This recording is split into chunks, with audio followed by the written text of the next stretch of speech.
things that you should know about me. Born and raised in the beautiful island of Puerto Rico.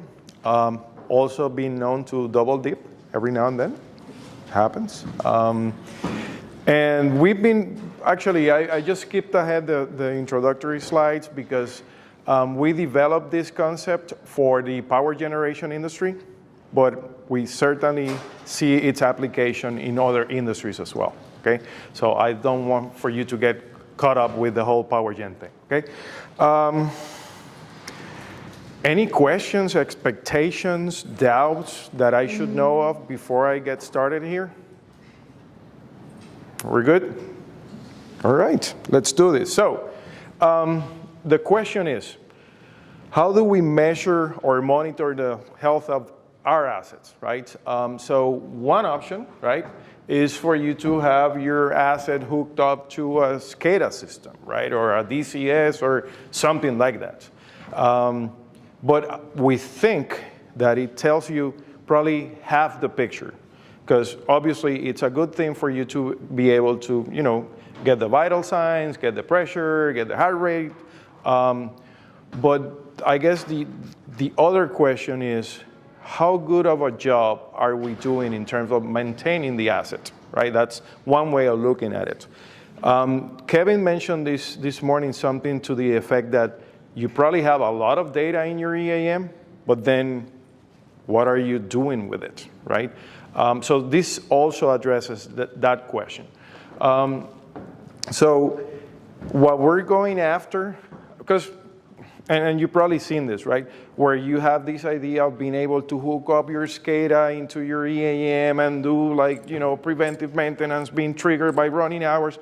And sometimes you don't even get there because your system could be closed, right? And so you have, I don't know, Modbus or something like this, and it's impossible for you to get that data out. So, and typically when we engage in a project, sometimes the requirements up front are for you to integrate with something like that. And there are times when we never get that far just because it's almost impossible to do, right? So out of all these different situations, we were challenged by a client to put something together to make sense of the data. So that's really where this is coming from, okay? All right, so long story short, right? We were able to get a lot of data from your day-to-day operation, day-to-day maintenance activities. I just want to make sure I said it the right way. And put them together, mix and match, and get them into a dashboard. This particular dashboard was built using Inforce Burst, right? But we can do it using other things. We have some customers that are just getting a report, and they publish that report on a weekly basis, right? But the point here is that we have basically these 6 different variables, and what I'll do today is I'm going to walk you through the different variables and explain to you how we're putting it together, which may present some challenges because some of the things that we are doing here, maybe you're not doing them yet.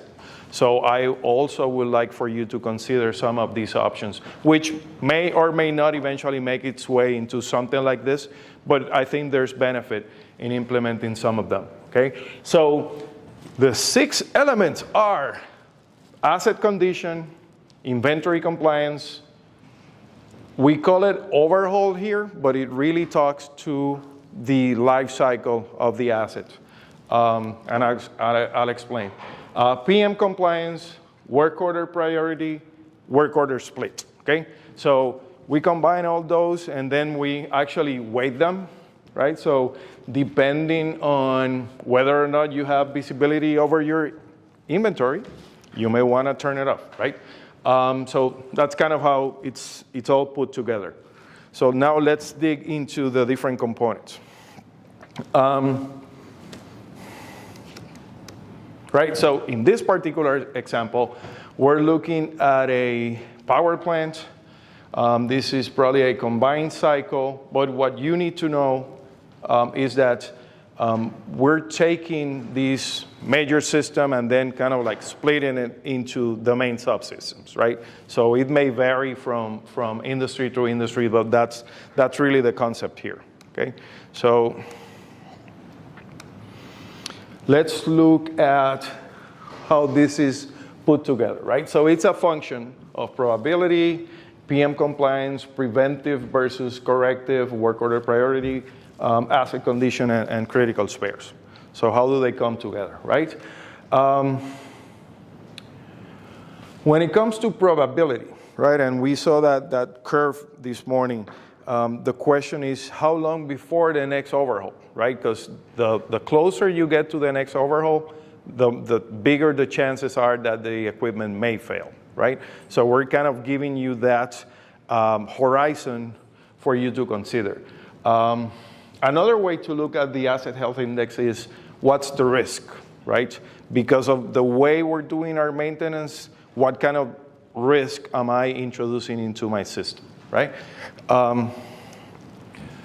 Then, are we keeping up with our PM program? Obviously, one of the standard reports that you get out of EAM is PM compliance, right? But we're bringing it here.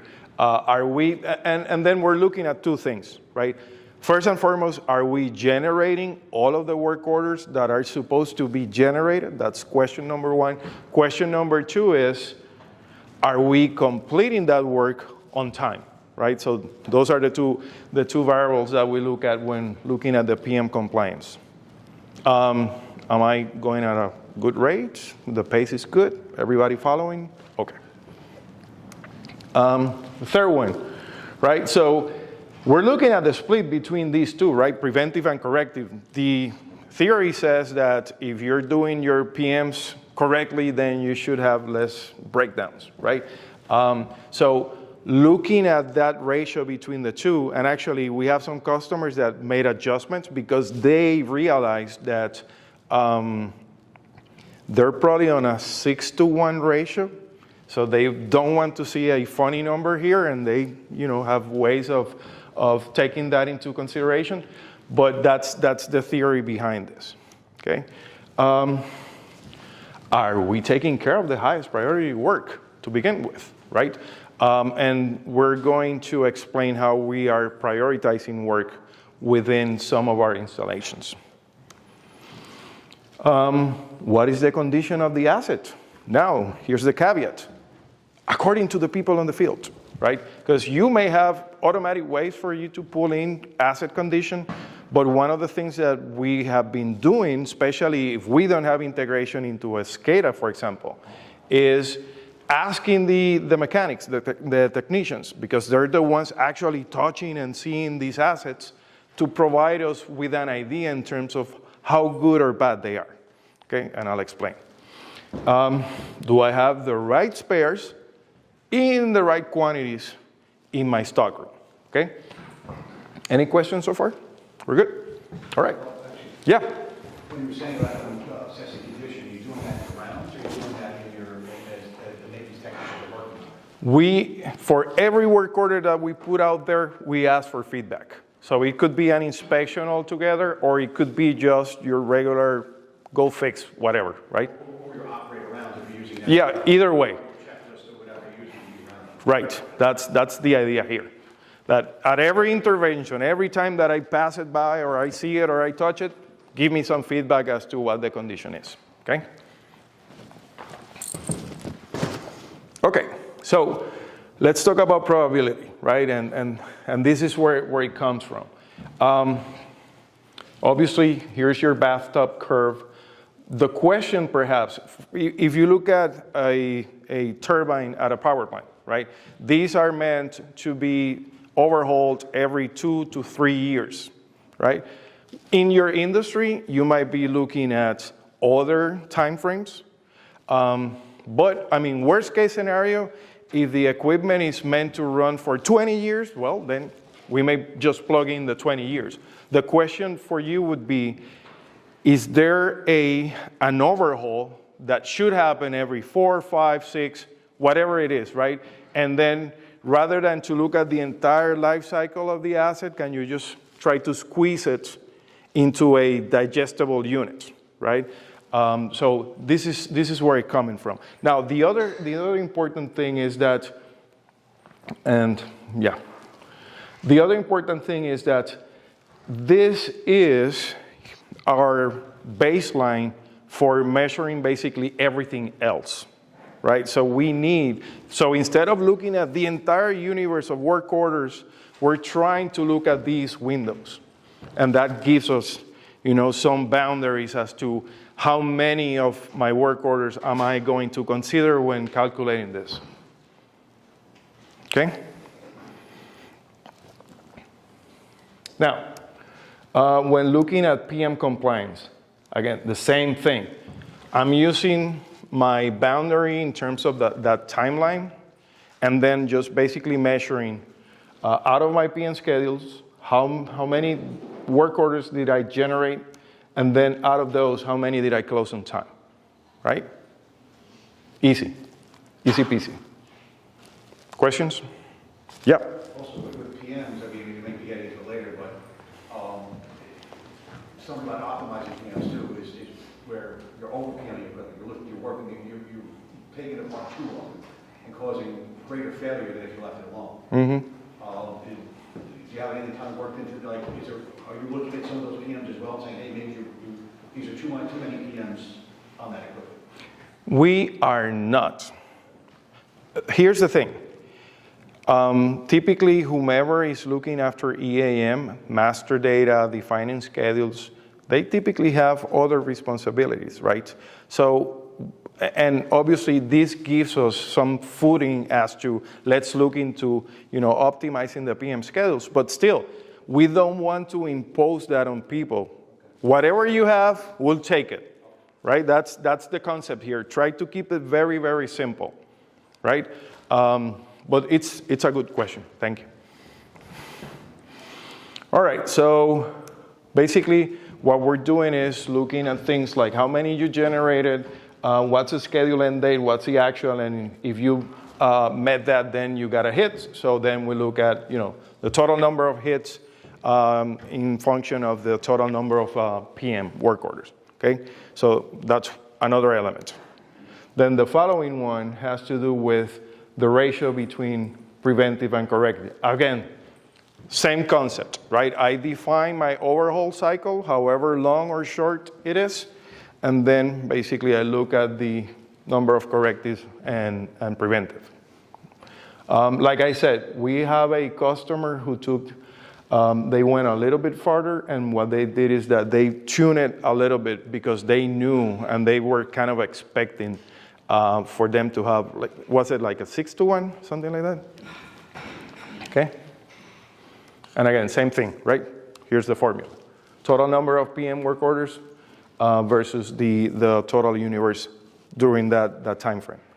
Okay, now getting into the next one. Work order priority. Now, before I get into how we measure it, let me explain how we are defining priority. You can assign it manually. That's one option within EAM. The other is that now you have a function that will do the calculation for you, right? We tweaked the elements a little bit. So what we did is that we looked at the asset criticality, a little something that we came up with. We call it work order impact, and then the age of the work order, right? So let me get into the elements. So in our basic scale, we have urgents, 1s, 2, and 3s, right? We keep it at that, right? And then the formula calls for the urgents and the priority 1s versus the total universe. Now, how do we do this, right? So when looking at the priority, this is the scale that we use to assign criticality to the assets, right? Basically, 1 meaning that it does not affect the operation, 6 meaning that it's essential to operation. So again, this is just a scale, right? And you can call it whatever. So this is just one option. But then under work order impact, we came with a slightly longer scale. So basically, 1 is just a routine check, nothing major. 8 being, the world is coming to an end if we don't take care of this one, okay? And then the third element has to do with the age factor. So what we're doing is measuring the age of the work order in days, and then we assign buckets. We say from, it could be late 1 or 2 weeks, that's a 1, and then whatever is 10 weeks or older is gonna get a bigger weight. Now, one funny thing that happens here is that we recalculate on a weekly basis all of these elements. So what will happen is that if you have, right, if you have an equipment which is very critical, right, and then you multiply that by the work impact, and then you take into consideration the age, this is gonna get you into one of these quadrants, right, the first time around. Now, let's say that it's a very critical piece of equipment, it's a very important work order, and then you just let it linger. Well, what we do is that then over time, this red region starts growing. And then week after week after week, the priority on that work order is going to rise. So it's also a kind of a very simple mechanism for you to look at your backlog and let the backlog kind of like do the talking, right? Like, hey, I'm here, I'm late, I'm more late, As time progresses, this region, obviously, it's gonna grow. So, again, just an idea. You can forget about the asset health index for all that matters, but this might be a mechanism for you to kind of take that, aging into consideration when looking at your work orders. Again, when it comes to asset criticality, there are a million methodologies out there, right? But how about if we do something very simple? Might not be very scientific, but at least it gets you moving in the right direction, right? So again, we don't want to impose on you that you have to do it a certain way, but rather what we're trying to do is to provide some options which are simpler to implement, okay? That's really where it's coming from. Right, again, very simple criticality scale. Nothing scientific behind it. Just put something, right? If anything, at least a 6, right? Across the board, but put something in it, right? Don't leave it open. All right. So, and here is kind of like we saw the priority, which takes that into consideration, but then the other place where it comes into action is when you're looking at the condition, right? So basically, once we assign the criticality to the asset and that goes into the work order, that's what I was explaining, right? Every time you put a work order out there, we put a little activity that says assess the condition, right? And that comes back and updates the equipment record. Now, when we put all of these different things together, right, we're looking at a system level, right, and then subsystems and components underneath. So what we do here is that we may have, like this very critical component with a poor condition, and let's say that this other critical has a good condition, right? So we take that and then we basically roll it up to the parent. So basically what it does, it gives you an indication that one of its children has a problem, right? And then, for example, we had a customer who happened to have a turbine, and he had a very poor condition score for the entire turbine. And when he drilled down and he looked at it, he found out that the scaffolding, the permanent scaffolding around that turbine was in bad shape. So he was given a choice. You could pull that scaffolding out of your structure, and that will bring your turbine to a good condition because everything else is. But then the flip side of it is this may be a safety concern, right? So If you want to be on top of what's going on, this is the kind of thing that you can do. Bring that, first capture the condition, then look at your hierarchy, see where things are falling, and then from there you can decide if you want for that element to be a part of it or if you want to pull it out, right? So his thinking was, my turbine, once I crank it, it operates, has nothing to do with the scaffolding, right? So there are different considerations here. But the important thing is that this is basically raising a red flag. It says something's funky here, right? Let's look into it. Let's drill down and find out what that funky thing is, okay?